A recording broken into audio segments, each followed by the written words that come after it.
Bismillahirrahmanirrahim. Assalamualaikum warahmatullahi wabarakatuh. Uh, Pada kali ini saya ingin memberikan ulasan dan respon terhadap dua perkara. Perkara pertama, apa yang disebutkan oleh Ketua Dewan Ulama PAS Pusat, Yang Berhormat Datuk Ahmad Yahya, yang juga Ahli Parlimen Pokok Sena, berhubung dengan apa yang diucapkan oleh Yang Amat Berhormat Perdana Menteri yang mengulas isu berkaitan dengan Sheikh Zainul Asri, dan juga apa yang dibincangkan berkaitan dengan isu takfiri dalam ucapan beliau dalam himpunan Kedah Berselawat. Dan juga yang kedua adalah berkaitan dengan satu ciapan ataupun satu tulisan oleh Yang Berhormat Datuk Haji Amzad Hashim, Ahli Parlimen Kuala Terengganu. Sungguh pun beliau dibatalkan kemenangannya melalui mahkamah, namun dalam proses rayuan maka beliau masih lagi Ahli Parlimen Kuala Terengganu. Baik, kita kembali kepada soalan yang pertama ataupun isu yang pertama. Apa yang disebutkan oleh Datuk Ahmad Yahya, Ketua Dewan Ulama PAS Pusat, dengan menyatakan bahawa ulasan ataupun ucapan Perdana Menteri berhubung dengan Sheikh Zainul Asri yang memberikan konotasi perkataan musuh Allah di dalam ucapan beliau, dan juga beberapa isu yang lain. Kenapa saya suka untuk berikan fokus? Kerana kedua-dua isu ini ada isu yang berkaitan dengan takfiri. Saya bukan ingin bercakap tentang politik praktis yang lain, tetapi ini adalah berkaitan dengan agama. Baik, apa yang cuba untuk dialihkan oleh Ketua Dewan Ulama PAS Pusat ini? Apabila dengan menyatakan isu ini telah selesai, isu ini telah pun diberikan maaf ataupun permohonan maaf dan yang lain-lain. Tuan-tuan, berkaitan dengan Syekh Zainul Asri ini bukan kali pertama beliau mencetuskan kegusaran, perkara yang pelik dan dakwaan-dakwaan yang sangat-sangat ajaib. Ini bukan kali pertama. Ini sudah berkali-kali. Kerja beliau adalah buat satu dakwaan dan kemudian diminta untuk bukti, diam dan viral, dan kemudian barulah bila ditekan memohon maaf. Ini bukan kali pertama. Kalau kesalahan itu adalah kesalahan kali pertama, kita boleh faham. Maka apa yang disebutkan oleh Perdana Menteri di Pulau Pinang ketika mana majlis Aidul Adha dan sebagainya itu adalah perkara yang punyai meritnya tersendiri.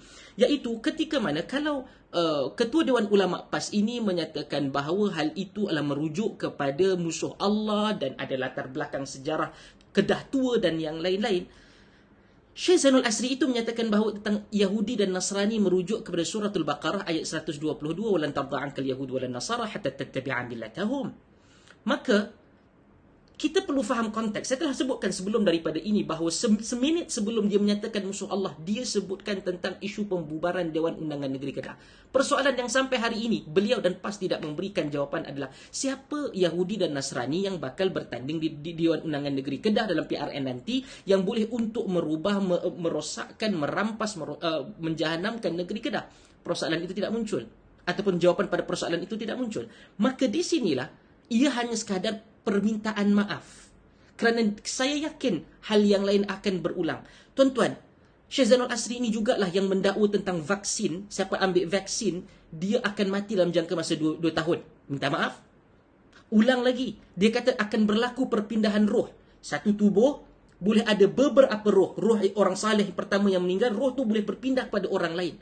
Ditekan dan dikritik, minta maaf. Katanya dia hanya kod daripada gurunya. Takkan syekh ataupun tuan guru hanya kod tanpa berfikir bahawa perkataan itu adalah perkataan yang salah dan boleh menyebabkan fitnah. Kemudian dia bercakap tentang Saidina Uthman radhiyallahu anhu, Khulafa Ar-Rashidin yang ketiga. Pernah sampai ke tanah Melayu, ke Pulau Pinang tidak silap saya. Kalau untuk sampai ke ini bukannya zaman moden ketika itu. Untuk hadir dalam jangka masa sehari, mungkin cuti 3-4 hari, patah balik ke Madinah, dah. Dia memerlukan masa berbulan-bulan, mungkin tahun untuk datang ke Pulau Pinang dan patah balik ke Madinah. Jangka jeda masa ketika itu, hampir tidak ada mana Sayyidina Uthman meninggalkan di zaman Nabi SAW ataupun selepas zaman Nabi SAW. Sehinggalah wafatnya Sayyidina Uthman itu keluar daripada Madinah ataupun Jazirah Arab dengan begitu lama. Dia juga mendakwa Nabi Adam tak turun kat tempat lain. Nabi Adam turun kat Gunung Jerai. Tuan-tuan, semaklah ucapan dia. Dia menyatakan Hang Tuah pernah menjadi yang di-Pertuan Agong. Ini bukan kali pertama. Sebab itu kritikan apa yang dilontarkan oleh Perdana Menteri adalah perkara yang bermerit, sangat kukuh. Maka dia adalah satu orang sama.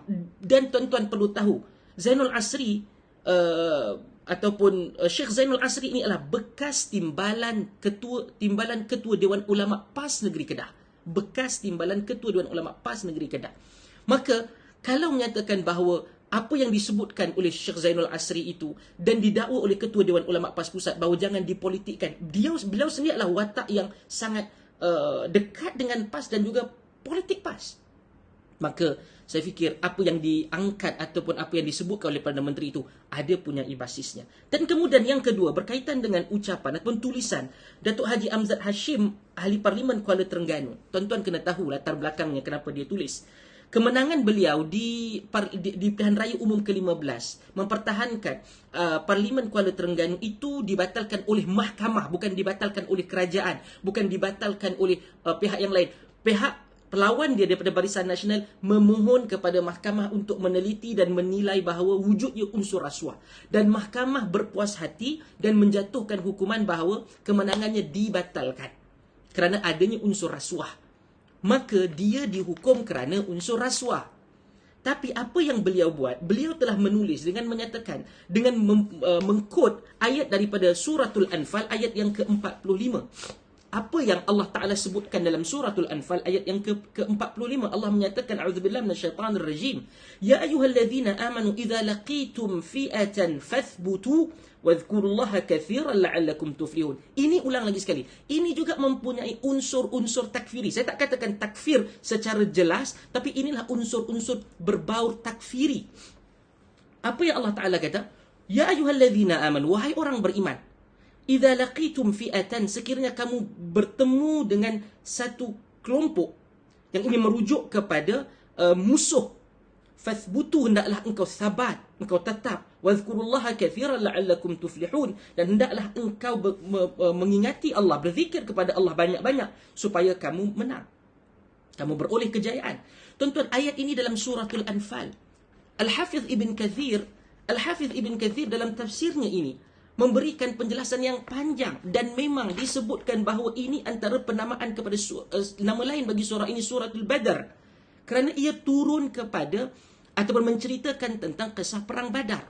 Dan banyak pada ayat permulaan Suratul Anfal ini merujuk kepada musuh-musuh kafir harbi di Mekah ketika itu. Dan anda menggunakan ayat ini merujuk kepada pihak yang lawan anda, yang berjaya membatalkan kemenangan anda kerana telah terbukti wujudnya unsur rasuah. Dan anda menganggap bahawa pihak lain adalah musuh. Dan seperti pihak yang melawan anda itu sama taraf dengan kafir harbi di Mekah. Maka sebab itu isu berkaitan dengan apa yang disebutkan Zainul Asri di Kedah Berselawat tersebut, dan juga pemikiran-pemikiran sebahagian daripada pemimpin dan pimpinan PAS itu ada bau-bau takfir. Bau-bau takfir. Dan ia perlu ditegur, ia perlu untuk dihalang, ia perlu untuk diberikan penjelasan, awareness, kesedaran kepada kaum muslimin, pengundi bahawa ini jangan. Anda nak bertempur dalam ranah politik, lawan adu gagasan, silakan. Tapi bukan kafir-mengkafir ataupun memberikan bau-bau takfir. Dan kita pun tahu dia tak akan berikan takfir secara direct, secara mubasyir. Sebab benda ini akan jelas dah kena, dia akan diserang. Maka dia akan berikan double meaning, triple meaning, supaya pihak yang penyokong mereka boleh faham bahawa oh, ini merujuk kepada hal tersebut.